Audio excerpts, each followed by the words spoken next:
ফিরলাম বিরতির পর। সামনেই মাধ্যমিক এবং উচ্চ মাধ্যমিক পরীক্ষা, তার আগে ছাত্রছাত্রী পরীক্ষার্থীদের সঙ্গে শুভেচ্ছা বিনিময় করলেন বিধায়ক সুশান্ত দেব সহ যুব মোর্চার কার্যকর্তারা।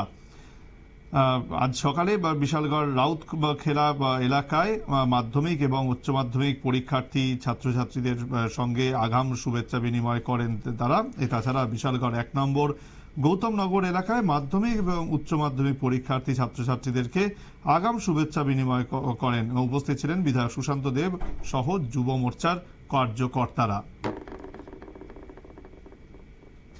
আমরা ভারতীয় জনতা যুব মোর্চা ত্রিপুরা প্রদেশ কমিটির উদ্যোগে গোটা রাজ্যব্যাপী যারা মাধ্যমিক এবং উচ্চ মাধ্যমিক পরীক্ষার্থী আছে প্রত্যেককে আমরা পরীক্ষার আগাম শুভেচ্ছা বার্তা বিনিময় করছি।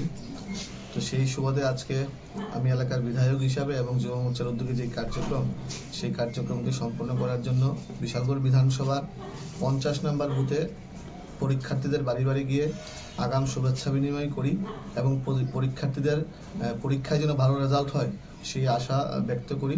আগামী দিনে আমাদের এরকম ইনোভেটিভ কার্যক্রম জারি রাখবে, কারণ যুব মোর্চা শুধু রাজনীতির জন্য রাজনীতি করে না, আমরা বিভিন্নভাবে সমাজের মানুষের পাশে দাঁড়ানোর জন্য আমরা কাজ জারি রেখেছি, আগামী দিনে থাকবে।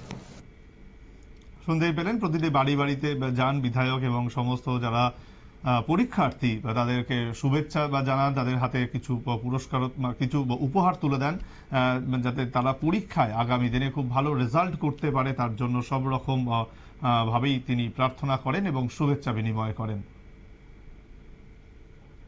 সময় আরো একটি বিরতির, সঙ্গে থাকুন।